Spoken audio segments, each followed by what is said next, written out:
이사야 9장 6절인데요. 우리 함께 읽도록 하겠습니다. 이사야 9장 6절 말씀. 이는 한 아기가 우리에게 낳고 한 아들을 우리에게 주신 바 되었는데 그의 어깨에는 정사를 메었고 그의 이름은 기묘자라 모사라 전능하신 하나님이라 영존하시는 아버지라 평강의 왕이라 할 것임이라. 아멘. 한 번 더 하겠습니다. 이사야 9장 6절 함께 합니다. 이사야 9장 6절 말씀.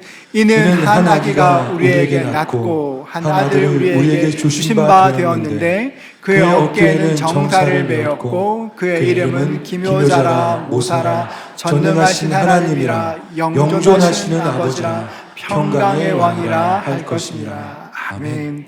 우리 모두 이 말씀의 복이 우리 모두 임할 수 있기를 주의 이름으로 축복합니다. 저희가 분립 개척 준비할 때 일입니다. 29명의 분립 목사들이 매일 기도하고 회의하면서 여러 가지 준비했었는데요. 그 중에 교회 이름 어떻게 지으면 좋을까? 그런 이야기 참 많이 했었습니다. 많은 교역자들이 1만 성도 파송 운동이라는 상징적인 의미가 있으니까 지역과 우리를 합치자 그렇게 이야기했습니다. 분당 우리 교회처럼 위례 우리 교회, 하남 우리 교회, 서초 우리 교회 이렇게 하면 어떨까 생각했었습니다. 그런데 이찬수 목사님께서 저의 이야기를 다 들으시고는 이렇게 말씀하셨습니다. 나는 분립되는 교회 이름에 우리라는 단어를 쓰지 않으면 좋겠다 말씀하셨습니다. 그 우리를 쓰지 말라 하셨습니다. 그러면서 이야기 하나 들려주셨는데요. 목사님께서 사랑의 교회에서 사역하시다 분당의 교회를 개척하실 때 처음 원했던 이름이 분당 사랑의 교회였다고 합니다. 그런데 분당에는 이찬수 목사님보다 먼저 이렇게 개척하신 선배 목사님이 계셨고 그 교회가 분당 사랑의 교회를 쓰고 있으니 사용할 수가 없어서 분당 우리의 교회라는 이름을 지었다 말씀하셨습니다. 처음에 굉장히 서운했는데 지금은 우리라는 우리 교회라는 이름이 너무 좋지 않냐. 우리라는 그 이름이 우리의 정체성을 규정할 수 없고 또 미래는 어떻게 될지 모르는 것이니 교회 스토리라는 이름을 교회 스토리를 담는 이름을 만들면 좋겠다 말씀하셨습니다. 처음에 저희가 납득이 잘 안 됐습니다. 다른 교회도 다 우리 쓰는데 왜 우리가 우리를 쓸 수 없냐 막 이렇게 했었습니다. 그런데 그 목사님 말씀을 듣고 성도님들과 함께 기도하면서 투표를 통해서 우리 교회는 위례교회라는 이름을 정하였습니다. 위례교회. 저희가 약간 이름 짓고 나서 약간 이렇게 반칙이라고 얘기 많이 들었습니다. 우리는 그 위례교회에 WE가 있어가지고 안 쓰기로 했는데 왜 쓰냐 이렇게 얘기 들었지만 우리는 우리를 쓴 게 아니고 위례라서 이렇게 한 겁니다, 여러분. 자, 오해 없으시길. 자, 개척하고 이제 3년쯤 되고 나니까 이찬수 목사님께서 왜 그렇게 말씀하셨는지 의미를 알 것도 같고 성도님들과 함께 기도하며 정했던 그 이름이 참 좋다 이런 생각이 듭니다.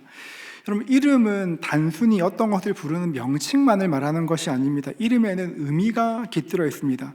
제가 인터넷에서 가장 인기 있는 강아지 이름 한번 검색해 보았는데요. 강아지 이름 여기 있을 겁니다. 아마 1위는 코코고 2위는 보리, 3위는 콩이, 4위는 초코, 5위는 두부였습니다. 그 외에도 몽이, 토리, 해피 이런 이름 많았습니다. 모두가 부르기 쉽고 밝은 이름들이었습니다. 참 좋은 이름들인데요. 강아지는 그렇게 이름 지을 수 있는데 우리가 우리의 자녀를 이름 지을 때 그렇게 밝고 부르기 좋은 것만 짓지는 않습니다. 약간 유행 타는 이름이 있습니다. 유행을 타긴 탑니다. 지금 우리 교회 이렇게 그 아이들을 보면 빈자 돌림이 참 무슨 우빈, 채빈, 수빈, 영빈 엄청 빈자 많습니다. 그런 거 있긴 하지만 많은 경우에 아이의 인생을 생각하며 축복하며 그 이름을 짓습니다. 성경의 세계는 더욱더 그런 경향이 두드러지는데요. 하나님이 사람을 창조하시고 첫사람의 이름을 아담이라 하셨습니다. 아담의 이름 뜻은 흙이란 뜻입니다. 흙. 그러니까 네가 흙으로 지음받았으니 누구인지 늘 기억하라는 것입니다. 성경에는 이름이 바뀜으로 새로운 삶이 시작되는 경우가 굉장히 많습니다. 아브라함이 대표적입니다. 아브라함은 존귀한 아버지라는 뜻입니다. 한 가문의 족장으로 굉장히 좋은 이름입니다. 그런데 하나님께서 넌 아브라함이 아니라 아브라함이라 하라고 말씀하셨습니다. 아브라함은 여러 민족의 아버지라는 뜻입니다. 너는 한 가문의 아버지가 아니라 큰 민족의 아버지가 될 것이라고 축복하시며 이름을 바꾸어 주셨습니다. 베냐민도 그렇습니다. 베냐민, 야곱의 아내 라헬은 요셉을 낳았고 다른 아들을 낳다가 세상을 떠나게 되었습니다. 사랑하는 남편과 그토록 사랑하던 아들을 곁에 두고 또 다른 아들을 이렇게 두고 떠나야 했습니다. 숨을 거두며 라헬은 아들의 이름을 베논이라 불렀습니다. 베논이 슬픔의 아들이란 뜻입니다. 여러분, 누군가가 이름 부를 때 베노니아 부르면, 슬픔의 아들아 부르면 얼마나 이렇게 슬플까요? 이름 부를 때마다 나 때문에 어머니가 돌아가셨구나, 이런 죄책감에 시달렸을 것입니다. 그래서 야곱은 베노니를 베냐민으로 바꾸어 줍니다. 베냐민은 오른손의 아들이란 뜻입니다. 고대 사회에서 오른손은 능력의 손을 말합니다. 너는 슬픔의 아들이 아니라 능력의 손이야, 너 힘 있는 사람이야, 이렇게 이름을 바꾸어 주었습니다. 이름에는 그 사람의 인생이 담겨져 있습니다. 오늘 우리가 읽은 말씀도 예수님의 이름에 관한 말씀입니다. 지금 이 말씀을 예언한 이사야는 예수님께서 태어나시기 700년 전 사람이고, 예수님에 관한 수많은 예언들, 특별히 메시아가 고난받는 종으로 오실 것이라는 당시에는 상상도 할 수 없는 그런 말씀을 증거했습니다. 특별히 이사야는 그 이름을 통해서 메시아가 어떤 분이실지 그 이름으로 설명합니다. 6절 한번 더 보십시오. 6절은 이렇습니다. 이는 한 아기가 우리에게 낳고 한 아들 우리에게 주신 바 되었는데 그의 어깨에는 정사를 메었고 그의 이름은 기묘자라 모사라 전능하신 하나님이라 영존하신 아버지라 평강의 왕이라 할 것임이라. 이렇게 쭉 설명하면서 먼저 이사야는 메시아가 어떤 분이신지를 두 단어를 가지고 설명합니다. 첫 번째는 낳고입니다. 영어 성경은 born, 태어났다는 말인데요, 보온이라는 말 자체가 뜻하는 것이 뭐냐면 예수께서 하나님의 아들이 사람으로 태어나셨다는 것입니다. 예수님께서 우리와 같은 인성을 가지시고 우리와 같은 희로애락을 겪는 사람으로, 하지만 동정녀 마리아를 통해 땅에 태어나셨다는 것입니다. 즉, 낳고라는 말이 있다는 것은 예수님은 사람이시다는 이야기입니다. 둘째는 주신 바입니다. 주신 바, 기분이라고 되어 있죠. 하나님께서 아들을 주셨습니다. 주셨다는 말은 하나님의 아들은 죄 많은 세상에 주신 하나님의 선물이었습니다. 주셨다는 그 말은 이 아이가 그냥 인간이 아니라 인간으로 오신 하나님이시라는 뜻입니다. 이 말씀을 종합해보면 이 땅에 오실 메시아는 참 사람이시고 참 하나님이시다 말하는 것입니다. 메시아는 100% 사람이시고 100% 하나님이십니다. 이것은 예수님의 인성과 신성에 대한 굉장히 중요한 고백입니다. 예수님께서 100% 하나님이시고 100% 사람이시다, 이것들은 초기 기독교에서 굉장한 논쟁거리였습니다. 왜냐하면 한 존재가 100% 하나님이고 100% 신이고 100% 사람이라는 것은 우리 인간의 이해로는 알 수 없는 일이기 때문에 그렇습니다. 예수님께서는 정말 참 하나님이시고 참 사람이신가, 이 문제를 가지고 교회는 꽤 오랜 시간 동안 논쟁했습니다. 여러분, 얼마나 논쟁을 벌였냐면 10년, 20년이 아니라 거의 400년 동안 이것을 가지고 논쟁을 벌였습니다. 꽤 오랜 논쟁을 벌였고 AD 451년 칼케톤 공회를 통해서 확정됐는데요, 교회사에서는 이것을 칼케톤 신조라 부릅니다. 한번 보십시오. 이런 내용입니다. 한 분이시며 동일하신 성자 우리 주 예수 그리스도는 신성에서도 완전하시고 인성에서도 완전하시며 참 하나님이시고 이성적 영혼과 육신으로 이루어진 참 사람이시다. 신성으로는 성부와 동일 본질이시고 인성으로는 우리와 동일 본질이시니 죄를 제외하고 나면 모든 면에서 우리와 같으시다. 우리는 고백한다. 한 분이시며 동일하신 주 예수 그리스도 독생자이신 성자는 두 본성이 섞이지도 혼합되지도 않고 바뀌지도 변화되지 않으며 나뉘지도 구분되지도 않고 갈리지도 않으신다, 이렇게 이야기했습니다. 여러분, 교회가 이 이야기를 가지고 거의 400년 동안 논쟁한 이유가 무엇일까요? 여러분, 그것은 이것이 우리 구원의 기초가 되기 때문에 그렇습니다. 우리 구원의 기초가 됩니다. 예수님께서 만약 단순히 훌륭한 사람이셨다면 예수님께서 우리의 모범이 될 수는 있지만 우리를 죄에서 구원하는 구세주는 될 수가 없습니다. 그리고 예수께서 100% 완전한 인간으로 사셨다, 이것을 믿지 못하면 하나님 우리에게서 너무 멀리 있는 그런 존재가 됩니다. 멀리 계시다, 단순히 이렇게 공간적으로 멀리 있다는 것이 아니라 관계가 이렇게 멀어진다는 것입니다.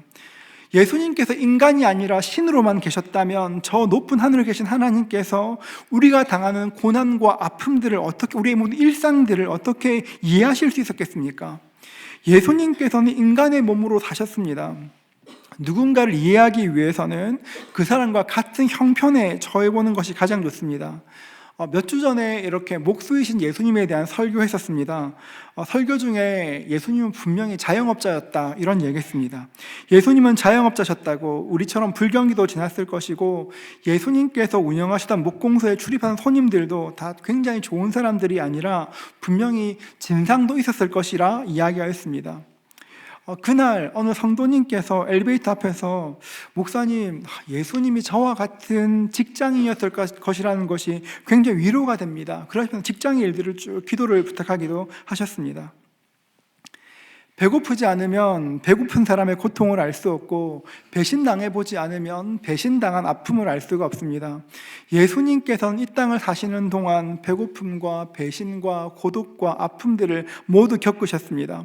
우리 주님은 우리의 고통을 아십니다. 예수님은 인간의 몸을 입고 인간의 고통을 겪으셨지만 분명한 것은 그분은 하나님이십니다. 하나님이시라는 말은 예수님께서 우리의 상황을 공감하실 수 있을 뿐 아니라 우리의 문제를 해결할 수 있는 유일한 분이라 말하는 것입니다. 예수님은 이 땅에 사셨지만 하늘과 소통하셨고 완전한 사람이시면서 완전한 하나님이시기 때문에 지금도 우리를 도우실 수 있는 것입니다. 한 아이가 우리에게 태어났다고 말합니다. 한 아들을 주신 바 되었다고 말합니다. 태어난 아기는 어떤 일을 하게 될까요? 다시 6절을 보면 이렇게 말합니다. 이는 한 아기가 우리에게 낳고 한 아들을 우리에게 주신 바 되었는데, 그 다음 읽어볼까요? 같이 읽을까요? 함께 읽습니다. 그의 어깨에는 정사를 메었고 그의 이름은 기묘자라 모사라 전능하신 하나님이라 영존하시는 아버지라 평강의 왕이라 할 것임이라. 네, 정사를 메었다고 말합니다. 이게 너무 옛날 표현이라 이해하기 어려운데 영어 성경인 ESV는 이렇게 번역합니다. 색깔을 보시면 빨간색 있죠? And the government shall be upon his shoulder. 그러니까 그의 정권을 어깨에 메었다는 것입니다. 제가 영어에 이렇게 위축되지 않는데 정말 이렇게 발음이 오늘따라 참 힘듭니다, 여러분. 정사를 메었다는 것이 무엇입니까? 이 아이가 통치자가 될 것이라는 것입니다. 지금 태어난 이 아이가 장차 이렇게 정사를 메었다, 통치자가 될 것이라고 말합니다. 이 아이가 통치자가 되어서 혼란과 전쟁이 가득한 세상에 질서와 평안을 줄 것이라 약속하시는 것입니다. 이사야 선지자는 메시아가 오셔서 정사를 메시면 어떤 일이 일어날 것인지를 이야기합니다. 이사야 11장 6절부터 9절인데요. 좀 길지만 같이 한번 읽어보겠습니다. 함께 읽습니다. 그때 이리가 어린 양과 함께 살며 표범이 어린 염소와 함께 누우며 송아지와 어린 사자와 살찐 짐승이 함께 있어 어린아이에게 끌리며 암소와 곰이 함께 먹으며 그것들의 새끼가 함께 엎드리며 사자가 소처럼 풀을 먹을 것이며 젖먹는 아이가 독사의 구멍에서 장난하며 젖된 어린아이가 독사의 굴에 손을 넣을 것이라. 내 거룩한 산 모든 곳에서 해됨도 없고 상함도 없을 것이니 이는 물이 바다를 덮음같이 여호와를 아는 지식이 세상에 충만할 것임이라. 지금 말하는 것은 메시아가 통치하시면 우리가 사는 이 세상에 우리는 상상하지 못한, 경험하지 못한 놀라운 평화와 화해가 이루어질 것들을 말씀하시는 것입니다. 이사야 35장 5절과 6절입니다. 그때 맹인의 눈이 밝을 것이며 못 듣는 사람의 귀가 열릴 것이며 그때 저는 자는 사슴같이 뛸 것이며 말 못하는 자의 혀는 노래하리니 이는 광야에서 물이 솟겠고 사막에서 시내가 흐를 것임이라. 이 땅에 메시아가 통치하시면 완벽한 회복이 일어날 것이라 말씀하십니다. 35장 10절은 이렇게 말합니다. 여호와의 속량함을 받은 자들이 돌아오되 노래하며 시온에 이르러 그들의 머리에 영영한 희락을 띠고 기쁨과 즐거움을 얻으리니 슬픔과 탄식이 사라지리로다. 모든 것이 온전하게 될 것이고 슬픔과 탄식이 사라지게 될 것입니다. 요한계시록에서는 이 말씀 이렇게 표현합니다. 우리 7장 17절인데요. 우리 같이 한번 읽겠습니다. 함께 읽습니다. 이는 보좌 가운데 계신 어린 양이 그들의 목자가 되사 생명수샘으로 인도하시고 하나님께서 그들의 눈에서 모든 눈물을 씻어 주실 것임이라. 메시아가 오시면 예수께서 다스리시면 이 일이 이루어질 것이라 이야기합니다. 여러분, 그런데 우리에게 큰 딜레마가 있습니다. 46절을 보시면 이는 한 아기가 우리에게 낳고 한 아들을 우리에게 주신 바 되었는데 그의 어깨에는 정사를 메었고, 여러분, 우리에게 낳고와 정사를 메었고 이 사이에는 딱 단어가 8개밖에 없습니다. 딱 단어가 8개인데 시간적으로는 2000년이 벌써 지났습니다. 딱 8개의 단어 사이에 2000년이 지났습니다. 예수님이 오셨는데 아직 그 정사를 메시는 일은 이루어지지 않고 언제 이루어질지 상상도 못하는 그런 일에 있습니다. 그래서 어떤 사람들은 예수님의 약속은 굉장히 더디 이루어진다고 이야기합니다. 말씀하셨지만 너무 늦게 이루어진다 이야기합니다. 정말 예수님께서 그렇게 일하실 것인가? 세상은 불의할 뿐 아니라 이해할 수 없는 일이 가득한데 정말 예수님께서 이 땅을 통치하실 것인가? 사람들은 의문을 가집니다. 이것은 예수님께서 하늘로 올리우시고 사도들이 살아있을 때에도 똑같이 궁금했던 것들입니다. 이 질문에 베드로가 이렇게 답합니다. 베드로후서 3장 9절인데요. 이렇게 들어보십시오. 주의 약속은 어떤 이들이 더디다고 생각하는 것 같이 더딘 것이 아니라 오직 주께서는 너희를 대하여 오래 참으사 아무도 멸망하지 아니하고 다 회개하기에 이르기를 원하시느니라. 우리가 볼 때 주님의 약속은 너무 더디 이루어지는 것 같지만 그 약속은 반드시 이루어질 것이라는 것입니다. 장차 주님께서 오시면 그분의 통치가 완벽하게 이루어질 것입니다. 그런데 여러분, 그것이 전부가 아닙니다. 만약 오랜 세월을 지나 그분의 통치가 이루어진다면, 만약 우리가 죽고 나서 그 통치가 이루어진다면 오늘을 사는 우리와 이 말씀이 어떤 관계가 있겠습니까? 만약 우리가 죽고 나야 이 말씀이 이루어진다면 어떻게 메시아가 우리의 소망이시라 말할 수 있겠습니까? 여러분, 정말 놀라운 것은 아직 오시지 않았다고 해도, 재림하지 않았다고 해도 예수님을 우리 삶의 주인으로 영접하면, 그분을 삶의 주인으로 모셔드리면 주님께서 지금 오셔서 우리의 삶을 다스리기 시작하신다고 말씀하십니다. 예수님을 우리 삶으로 모시고 우리 삶의 주인 되기를 청하시면 그분의 통치를 이루어 주시는데 어떻게 이루시는가? 오늘 말씀에 5가지 이름으로 어떻게 통치하시는가를 설명합니다. 첫 번째는 기묘자로 통치하십니다. 기묘자. 여러분, 기묘하다는 말을 들으면 어떤 것들이 가장 먼저 생각나십니까? 저는 기묘하다 말을 들으면 그 TV 시리즈 중에 기묘한 이야기 이런 거 아십니까, 여러분? 그런 얘기 잘 먼저 떠오릅니다. 그런데 영어 성경을 보면 기묘한 이야기를 기묘한 얘기가 아니라 기묘자를 원더풀이라고 번역합니다. 원더풀. 우리 주님은 놀라운 분이십니다. 여러분, 주님께서 가장 먼저 자신을 계시하실 때 기묘자라 원더풀하다 말씀하셨습니다. 우리 주님은 정말 놀라운 분이십니다. 우리 주님께서는 우리 삶에 놀라움을 주시는 분이십니다. 쇼펜하우어는 인생은 고통과 권태라는 그 간극을 끊임없이 반복하는 것이라 말하였습니다.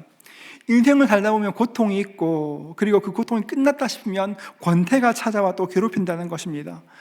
삶에 대한 굉장한 통찰입니다. 모든 인생에는 고통과 권태가 왔다 갔다 반복됩니다. 이런 인생에 주님께서 찾아오시면, 주인 되시면 가장 먼저 하는 것이 기묘자로 일하시는 것입니다. 내 삶에 원더풀한 일을, 놀라운 일을 이루어 주시는 것입니다. 고통이 찾아올 때마다 고통을 이길 기이한 힘을 공급하여 주시고, 권태가 찾아올 때면 그 권태를 깨뜨릴 수 있는 힘을 허락하시는 것입니다. 예레미야 3장 23절은 이렇게 말합니다. 우리 같이 읽어볼까요? 이것들이 아침마다 새로우니 주의 성실하심이 크시도소이다.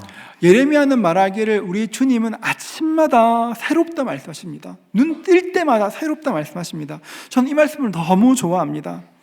세상 많은 사람들이 자기에게 기쁨을 줄 수 있는 것을 찾아다닙니다. 기쁨을 위해서라면 시간과 돈을 아끼지 않습니다. 요즘 이렇게 요리 프로 이후로 어떤 맛집에 가면 2시간, 3시간 웨이팅이 기본이라고 합니다. 그런데 인터뷰 영상을 보니까 기다리는 시간을 즐거워하는 것들을 보았습니다. 여러분, 세상에 많은 기쁨이 있습니다. 하지만 참 기쁨이신 예수를 만나고 나면 더 이상 다른 기쁨들이 기쁨되지 못합니다. 왜냐하면 참 기쁨을 맛보았기 때문에 그렇습니다. 기묘자이신 주님께서 우리 삶의 경이로움을 회복시켜 주십니다. 경이로움이 회복된다. 다음 시간에 조금 더 이야기할 텐데요. 경이로움이 회복된다는 것은 묵었던 땅을 뚫고 새싹이 올라오는 것과 똑같은 것입니다.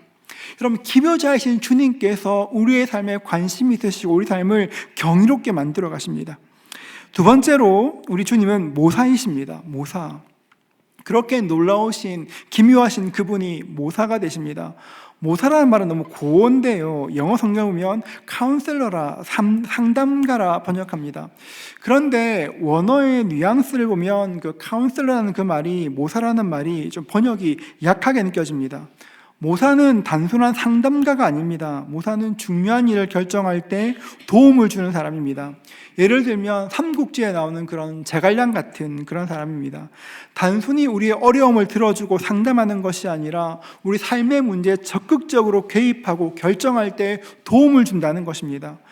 성경에는 다니엘이 대표적인 인물입니다. 다니엘은 4명의 왕을 섬겼는데 나라가 바뀌어도 왕들은 다니엘의 지혜에 귀를 기울였습니다. 여러분에게 제갈량 같은 모사가 곁에 있다면, 다니엘 같은 모사가 곁에 있다면 여러분 어떻게 관계하시겠습니까? 모든 일에 질문하지 않겠습니까? 분명히 그럴 것입니다. 우리에게 모사가 있다면 인생의 문제들이 있을 때마다 질문할 것입니다. 주중대사셨고 최장수 통일부 장관을 역임하셨던 김하중 장로님이 쓰신 책 중에서 하나님의 대사라는 책이 있습니다. 이분이 그 주중대사를 역임하시고 김대중 대통령의 의전비서관으로 일하게 되었습니다. 그러니 하루에도 몇 번씩 대통령을 만나야 했습니다. 장로님은 보고를 위해 집무실에 갈 때마다 언제나 잠깐 기도하고 대통령을 배웠다고 합니다. 책상에서 이렇게 서류를 보다가 전화가 오면 잠깐 기도하고 만나러 가고, 신문 보다가 이렇게 오라고 연락이 오면 또 기도하고 갔다고 합니다. 한 번은 집무실에 들어가 대통령을 만나게 되었는데 기도하지 않은 것이 생각났습니다. 책에 보면 그 장면을 이렇게 기록합니다. 기도하지 않았던 것이 생각난 그 순간 어떻게 하나 생각하다가 대통령에게 말씀드렸다. 대통령님 죄송합니다. 제가 뭘 잊어버렸습니다. 잠깐 나갔다 오겠습니다. 방을 나오자마자 빈 방을 찾아가 잠시 기도하였다. 하나님이 이제 보고하러 갑니다. 저에게 담대함을 주시고 지혜와 정직함을 주십시오. 늘 이렇게 기도하며 만났기 때문에 어떤 것을 질문하셔도 담대하고 정직하게 말할 수 있었다. 이후에도 몇 번 이런 일이 있었지만 대통령은 웃으시면서 말씀하셨다. 김 비서관, 자네는 뭘 자꾸 그렇게 잃어버리나? 당시 대통령께서는 내가 잃어버린 그것을 찾으러 가는 것이 나쁜 것이 아니라고 느끼셨던 것 같다. 내가 잃어버린 것이 기도라는 것을 아실 리는 없었지만 영적으로 무엇을 느끼셨는지 별다른 말씀하지 않으셨다. 이렇게 나는 어떤 상황이든지 먼저 하나님께 기도로 준비하기 시작했다 이야기합니다. 여러분, 하나님의 모사임을 믿는 사람은 하나님이 내 인생의 중요한 것을 결정할 때 결정적인 의논자가 되는 것을 아는 사람은 무엇을 하건 하나님께 여쭐 수 있습니다. 하나님, 어떻게 하는 게 좋을까요? 많은 사람이 모사가 있는데, 그런 좋은 분이 계신데 혼자 결정하고 혼자 이렇게 어려움을 선택할 때가 많습니다. 여러분, 모사이신 예수님께 질문하시는 그 은혜가 있기를 주의 이름으로 축복합니다. 여러분, 질문할 때 답하는 은혜가 임하게 될 것입니다. 메시아의 세 번째 이름은 전능하신 하나님이십니다. 6절 말씀 다시 보면 한 아기가 우리에게 낳고 쭉 이어간 다음에 전능하신 하나님이라 이야기합니다. 한 아기가 태어났습니다. 구유 안에 작은 아이가 있습니다. 그런데 그 작은 아이가 전능하신 하나님이라는 것입니다. 굉장히 역설적으로 보이는 말씀이지만 여러분, 갓난 아기였던 예수님은 권능의 중심이셨습니다. 예수께서 태어나셨을 때 천체에 영향을 미쳐 찬란한 별이 나타나게 되었고, 그 별을 보고 동방에서 박사들이 왕에게 와서 경배하였습니다. 예수께서 태어나셨을 때 하늘의 천사들이 내려왔고 주의 영광이 나타나게 되었습니다. 우리 주님 어떤 분이신가? 요한복음 1장 3절은 이렇게 말합니다. 만물이 그로 말미암아 지은 바 되었으니 지은 것이 하나도 그가 없이 된 것이 없느니라.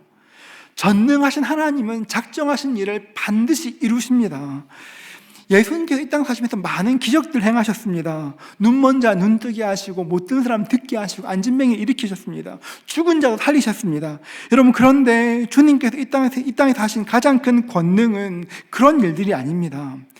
예수님께 가장 큰 권능은, 가장 큰 전능하심은 예수님의 십자가의 죽으심과 부활이셨습니다.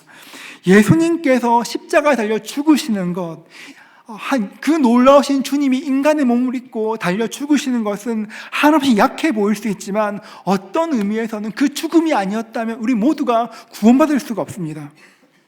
예수님은 지금도 그 전능함을 우리에게 보여주기를 원하시고 하나님의 전능함을 드러낼 수 있는 믿음의 통로들을 찾고 계시는 것입니다.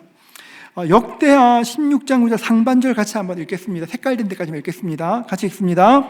여호와의 눈은 온 땅을 두루 감찰하사 전심으로 자기에게 향하는 자들을 위하여 능력을 베푸시나니. 여호와의 눈은 온 땅을 두루 감찰하사 전심으로 자기에게 향하는 자들을 위하여 능력을 베푸시나니. 여러분, 주님께서 어떤 분이십니까?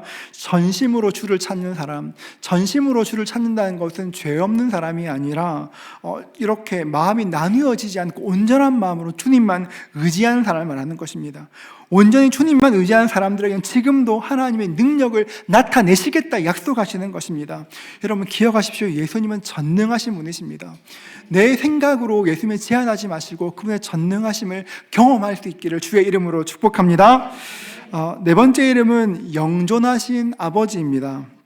영어 성경에 보면 Everlasting Father라고 되어 있는데요, 아마 이거 한 번 더 다루게 될 것인데 저는 이 말씀이 너무 좋습니다. 여러분, 이 땅에 사는 사람들은 영원이라는 것을 알 수가 없습니다. 하루살이에게 아무리 내일을 설명한다고 해도 하루살이는 내일을 이해할 수가 없습니다. 왜냐하면 내일을 경험할 수 없기 때문에 그렇습니다. 우리에게 영원이 그렇습니다. 성경은 영원을 계속 이야기하지만 사람은 영원을 알 수가 없습니다. 우리가 길면 100년, 120년 살고 나면 다 주님 볼 것인데 여러분, 그 전까지 영원을 알 수가 없습니다.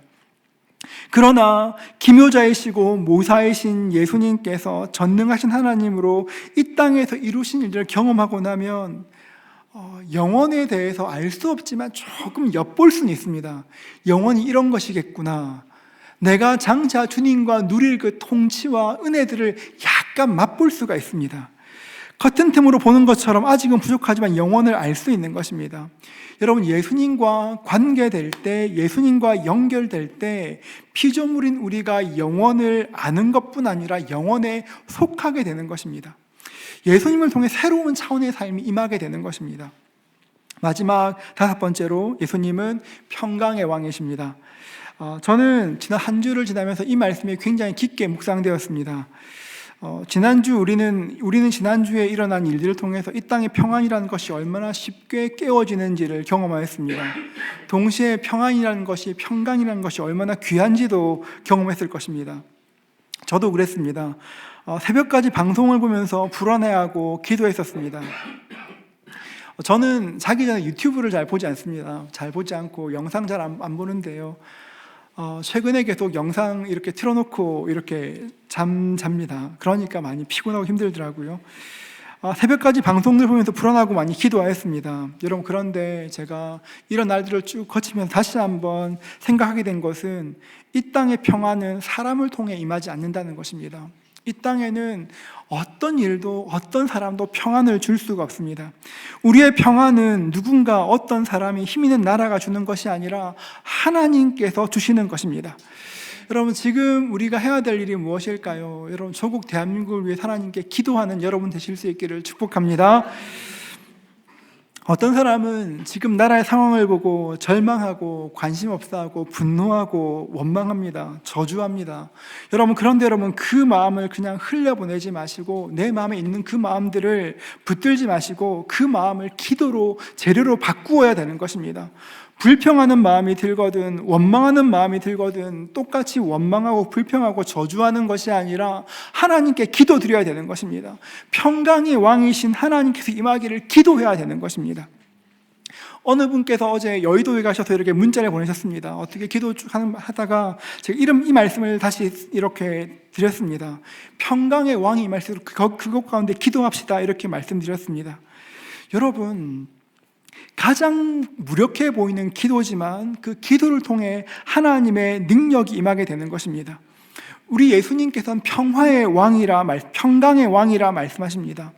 예수님께서 하셨던 그때도 불안했고 소란스럽고 복잡하였습니다.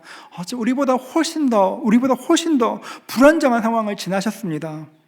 그런데 우리 주님은 언제나 평안하셨습니다. 참 놀랍지 않습니까? 참으로 어려운 시간을 지나셨는데, 힘든 때를 지나셨는데 언제나 주님 평안을 누리셨습니다. 그 이유가 무엇일까요? 하나님과의 관계 때문에 그렇습니다. 예수님은 늘 언제나 하나님과 연결되어 있었습니다. 십자가를 지시기 전 제 아들과 함께 기도하시기 위해서 겟세마네 동산으로 가실 때 주님 말씀하셨습니다. 요한복음 14장 31절인데요. 이렇게 말씀하십니다. 오직 내가 아버지를 사랑하는 것과 아버지께서 명하신 대로 행하는 것을 세상이 알게 하려 함이로라. 일어나라 여기를 떠나자 하시니라. 예수님은 아버지를 사랑하셨고 아버지를 신뢰하셨습니다. 이 모든 것 가운데 주의 뜻이 드러날 것들을 믿고 기대하였습니다. 그러니까 이 소란스러운 세상 가운데서도 주님은 평강을 누릴 수가 있었던 것입니다. 그래서 우리 주님께서 우리에게 말씀하십니다. 빌립보서 4장 6절과 7절인데요. 암송하십시오 여러분. 우리 같이 나왔지만 같이 한번 하겠습니다. 같이 읽습니다. 아무것도 염려하지 말고 다만 모든 일에 기도와 간구로 너희 구할 것을 감사함으로 하나님께 아뢰라. 그리하면 모든 지각에 뛰어난 하나님의 평강이 그리스도 예수 안에서 너의 마음과 생각을 지키시리라. 우리 한 번 더 읽을까요? 함께 한 번 더 읽습니다. 아무것도 염려하지 말고 다만 모든 일에 기도와 간구로 너희 구할 것을 감사함으로 하나님께 아뢰라. 그리하면 모든 지각에 뛰어난 하나님의 평강이 그리스도 예수 안에서 너희 마음과 생각을 지키시리라. 우리가 조국 대한민국을 위해서 불평하고 원망하는 것이 아니라 염려하지 말고 모든 것을 기도와 간구로 감사함으로 구할 때 모든 지각에 뛰어난 하나님의 평강이 우리를 지키시고 우리 조국을 지키시는 것들을 경험하게 될 것입니다. 여러분, 기도해야 되는 것입니다. 이 땅의 참 평안은 우리 주님께만 있습니다. 예수님은 100% 하나님이시고 100% 사람이신 그분이 아기의 몸을 입고 이 땅에 오셨습니다. 그리고 메시아께서 정사를 매셨습니다. 우리를 다스리십니다. 우리 삶의 경이로움을, 놀라울 것 하나 없는 세상 가운데 놀라움을 주시는, 기쁨 주시는 그분으로, 기묘자로 오셨고, 우리의 삶의 은혼자가 되시고 우리의 삶을 인도하시는 모사로 오셨습니다. 전능하신 하나님이시고 영원하신 아버지로, 평강의 왕으로 우리를 다스리시는 것입니다. 하나님께서 그 아들 우리에게 주셨습니다. 우리가 지금 이 시간에 해야 될 일이 있다면 그분께 합당한 경배를 올려드리는 것입니다. 우리에게 오신 구원자를 감사하며 그분께 내 삶을 맡겨드려야 합니다. 여러분, 무엇이 우리에게 평화를 줄 수 있을까요? 어떤 것이 우리를 평안하게 할 수 있고 어떤 것이 우리를 평안히 잠들게 할 수 있을까요? 여러분, 하나님께 우리 인생을 의탁해야 되는 것입니다. 하나님 변화만 이때에 하나님께 내 인생을 의탁할 수 있도록 도와주십시오. 기도해야 되는 것입니다. 그럴 때 하나님께서 우리 인생을 인도하시는 것입니다. 하나님께 우리 인생을 의탁하면, 맡겨드리면 어떤 일이 일어날까요? 디모데후서 1장 12절은 이렇게 말하는데요. 함께 읽겠습니다. 같이 읽습니다. 이로 말미암아 내가 또 이 고난을 받되 부끄러워하지 아니함은 내가 믿는 자를 내가 알고 또한 내가 의탁한 것을 그날까지 그가 능히 지키실 줄을 확신함이라. 아멘. 이로 말미암아 내가 또 이 고난을 받되 부끄러워하지 아니함은 내가 믿는 자를 내가 알고 또한 내가 의탁한 것을 그날까지 그가 능히 지키실 줄을 확신함이라. 주님께 우리 인생을 맡겨드리면, 우리 삶을 의탁하면, 우리가 맡겨드린 우리의 인생을 끝날까지, 주님 오시는 그날까지 능히 지켜주실 것입니다. 이번 설교를 좀 일찍 준비했습니다. 약간 일찍 준비하고 여유로운 마음으로 있었는데 주말을 지나면 새로운 설교를 준비했었습니다. 왠지 어떤 이야기를 해야 될 것 같아 막 설교 준비했었습니다.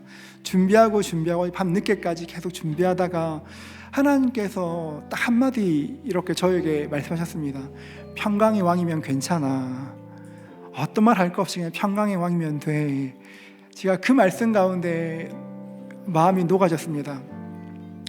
저는 하나님의 은혜로 누우면 잡니다, 여러분. 저 이렇게 머리 뒤통 어딘가 접점이 있어서 베개가 닿는 그 순간 의식이 없어집니다. 근데 이 며칠 아무리 접점에 대도 잠이 안 오는 밤들을 지나했습니다. 고민할 때 주님께서 저에게 말씀하시는 것은 지금은 기도해야 될 때고 평강의 왕이신 주님을 초청할 때라고 마음을 주셨습니다. 여러분, 대림절이 시작되었습니다. 대림절은 우리 주의 탄생을 기념하고 주님의 오심을 기다리는 절기입니다. 이때를 지나면서 우리를 위해서 이 땅에 오신 예수님을 더욱더 깊이, 이 요란한 세상 가운데 이 땅에 오신 예수님을 더욱더 깊이 묵상하는 내가 있으면 좋겠습니다. 무엇보다 기묘자이시고 모사이신 전능하신 하나님이시며 영원한 아버지이신 평강으로 오신 주님을 기억하며 은혜를 누리기를 기도해야 되는 것입니다.